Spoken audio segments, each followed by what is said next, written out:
Auzu billahi minash-shaytanir rajim. Bismillahir-rahmanir-rahim. Awandele ajaw musu al soma ambade nu islamade nyuma lo nyal be fula na fuli ko nyuma yal bela deni awa ko basite ndo ala kana basike ndo ha awa no fana ya tanasitan na basisitan na ndo Allahu taala la tingero. Donc ndele vraiment mbara décision de l'état bi nkansi ka calcul bon ko nyeto men be utiliser la cabine santane woron fla hankana se bila ale ko nyalama donc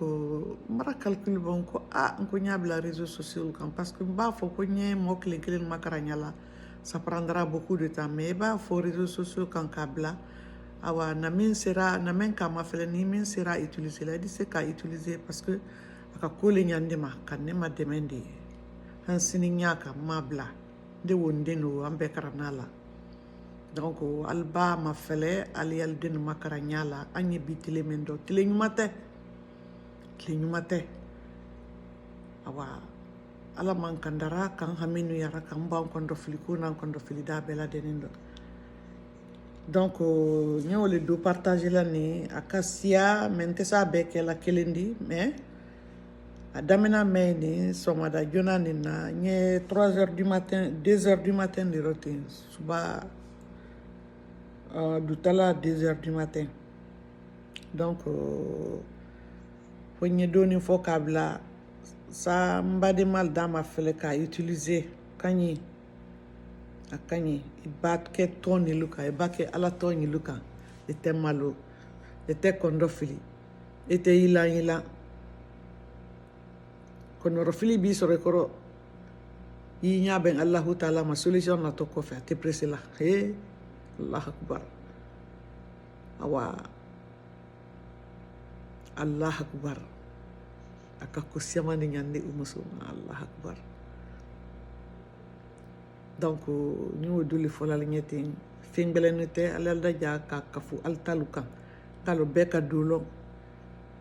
me mbaram mirile ni bela mara saya eso ndiri ba ni bela mara ikono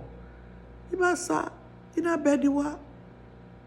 Donc il va partager na minka à utiliser outil d'atonoye ole kaf sambela denima juya ko ni mani ile ala trañu mala doro kay ala trañu mala ni denu ye ani baden de islam de ñol bela deni nafa ole la dunya ni arkiyama. Donc adamina leni wole ye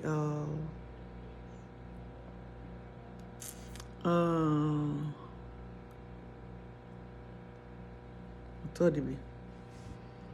kadamina ikunu wati masuba fe iba kuni binya laka ikoro illa nintura illa diaye yi bolokini la ikunkoro yegulu wala ukran sunya kele ibaba yi sila la fendo yegulu wala ukran sunya kele ibaba yi wuli yi lo yoro kele yegulu wala ukran sunya kele yala matara alama Allahu taala itele heradi makadini deni baden den islam den wal bela denim yala matara yamato yala matara kosabe ilo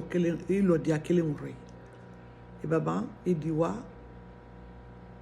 nyankono eba do nyankono ila toilette luke abase saligi tama e paban saligi fanani tala awa iri bolokelensi ala nya bolokini ida fo ko ya gadri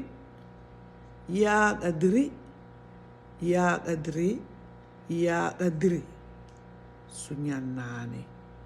ya gadri sunyanane ni yemuru ni dadumaniri kana alamatra koju sila momo la kuro kono ile o fodro ya fo alanye momo kamiria juta kaloima kaloi denni baden denma alla ye woti mirialu yele manka kenyu madi kala sema ala kani ke woti saudi ala kani ke jankaru ju saudi parce que ju kasia ju te arabaden ju kelendi ka fo arabaden den judi ale tewo kelendi c'est un amolu yeye jina kafri yeye damale ka gbele nu yeye subalu ye Mohamed lanen kula ala le don ka fe nyilu bedan anu arabaden ma dande ala le ka bedan donc anye nyilu betem anu arabaden no antalu yela ante fo yela iri tambi gina kafri dolatinya e korokoroten adi fadi sibo ta me ta ye me ni ala tolu yi daro ala di tanka alu balawu na lu fitina luma ali ni nabilal den bela alu yere ya kafu al talu kal kamen lo banka lo be dokela donc ali ya kafu al talu kal kamen lo ali ya kafu akam parce que ndi men kela je vous dis depuis 17 ans ndi ni lu kan kake ala manna kanya ala manna kuri akela kelen romba se we ndi setu la make mais au cadeau de donc e baba wukela e ba wufo yewas ila arkan sali e baba ila lofla arkan salla suba arkan lofla e baba wusalla ye salam alaykum bla e baba yi wuli lo kelen bara yendo moy men salla iri alamatra dunia kaira bela yorome lo kelen peliwudi mfaka fanyana ko lo kelen peliwudi akan nalle labla ni bela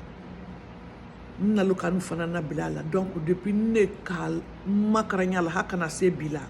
ala manna kanyala ala nikila baraka manna kanyala donc nyafe ale alu hakilisi kosobe ale al tulu malon na kosobe parce que man sale ala di ni mangina ala ko atengini ko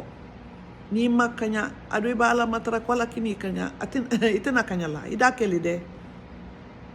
ida ke fiu donc anya courage ta dunya bara se niveau mendobi se tana brasiaya fitina brasiaya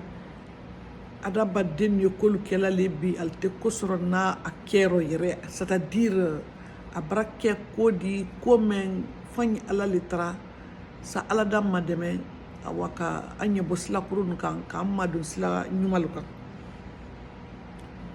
donc sababu la foka kele lolo il c'est la lonina ma fanandi dokinye o tetana dide mais il est ire men que la télé wole maduni la katami awa do taka afoi tetana de abekani mais itawo yi continue ma soma ani urala anye den labla fanaka lauka e baba lo kelen usalla di idi wuli ka fatia sali ka fatia karam je m'excuse idi fatia karam kuma ka gbele alu ya fama ala nyekilanya idi fatia karam sunya kelen ibaba idi gulu allah karam sunya kelen ibaba idi gulu auzu birabil falaki karam sunya kelen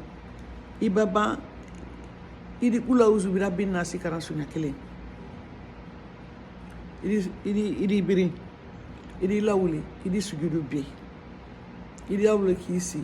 ibaba idi sujudu be kotuni idi tinto dumaye ye kaira fenfen yinna ala fe ini denunye ye ala matara bela ki tinto duma lawroy ini ala le direct yi tinto dumaye ye mansa ba matara idianan kolla ye mansa ba matara imunan fan kolla ini den ni baden slama de nyumal bela de ninye e kala trayi re kelempenya ni den nya de kaslamal to ko ni ya fa e gabe a teria ala tra benya hali ju kalo fa kar say jule di ala trani donc ala le mansadi ale le nya benin jomma ale le kalo men yikono ale le kalo yemen fola kona tanale koju di de ka koju c'est-à-dire iba ala matra koju la nya fe fakar sale njudi nya fe ya kete ya boten o te fola o te kela ikase mo ma juman tabulu ma ikana ke mo la juman tabulu ma moda kile la men ile ila ala tolukan ila tsabia yibulo halima kondofili man sale ala diwa parani de fembela katala ka dunya da mo makoke mo la mo te kokela mo la fana iba foi ke dunya ratero ida tono soro akera nyuma de akera jumandi me kana jumande matraka la sey mo nyoma de tana wuledi ile wayla ala trama doro inyuma wani ke yire nye ya ngani ke ni denu ye ni baden den islam de nyumal bela den yisi yo ko matale yekela tele de di dunya nyana lumbe donc din sera yorondo nyeda suba fela tawro yoronda kasia menda abla étape par étape donc nin sera ye awa ndi danya nimblara momena woti ya fama ala ni kilanye ka ya fama muso yanye lo ka fonka nka kulo makulo mpana ni kanin besoro na nimfa ni mo grelela donc sanyiri ka janya kela nko donc saya sonde di awa mo di se kanin dolu la réseaux sociaux ka moli a utiliser comme inde ka utiliser nyame ma di ko nyambela denima donc ni sera ya hakitaro sallallahu muhammadi wassalam branko say kotuni bon ka video follow même la ajanyara bon à terra partie essentielle lu betera donc kasrombraba apostela alu yafa mena ko say ayro kunkudu ni ma kana janya parce que tuma duma se apostenya la koni siama mbrate donc buluma donc nye wole buluma te nye kunkudu nimbla dana sali yoroli suba sali baban sali gitala idi bulu ko ni nayele ira fo ko ya gadri sunya nani ya gadiri yomi bakke laylatul qadri fola me da ya blali ka ya fo ya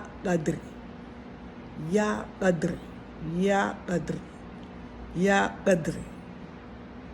sunya nani di ala mataraye yoro partini woye jula kuri fende di sa fe jute sela ababo slas la ka tesela e di ala matra ala ila tanka ki den na tanka ki baden na tanka an islam de nyumal be donc amba boy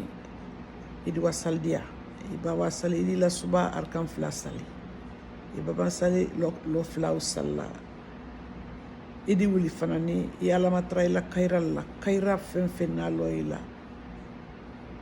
ya be fo alanye lo kelini wodi iba lo kelen sali wi salladi idi wuli di lo idi fatia karan sunya kelen iba ba idi ulu wallahu karan sunya kelen idi gulawu zubira bil falagi karan sunya kelen idi gulawu zubira bin nasi karan sunya kelen eba idi biri eba idi ila wuli idi sujudu bi iba sujudu be idi to ikun biri ni yoro minata idi to yi sujudu be la yoro mi idi kun to yendo idi ala dali kaira na dumayenye ini denu nye nafa na dumayenye ini denu ni baden den islam denu nye isignol ni kula denyol ni ibaden fen ni ya fe kafo ala nye yoro ro ida pe fo yi ayila mina latini seconde kele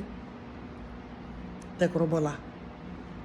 mais aya kele lumbedi mais kafo mbara ke bi ka banka ici kama konike mai folo wutadi c'est-à-dire à la prière mais c'est journalière ya kele li lolo donc nyeda yando akana kanya postela ikotuni donc a tolye ko siamamba nyemen ke la par jour nda be fali nala ni kala di nyarama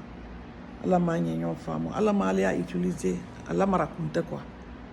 awa ala tele kaira damma ha bele ya fama nimblara momen na woti di nyama ala nyekilanye lon ni kote ka fo kalon ni lon wote nka gate mel soro na nim falla nim badenula ñewole partager la parce que nta fe ay ton kono e nyaaw mayete aka kole nyanema ko bayere halibi nyaka donc al fanani ala utiliser awambe ha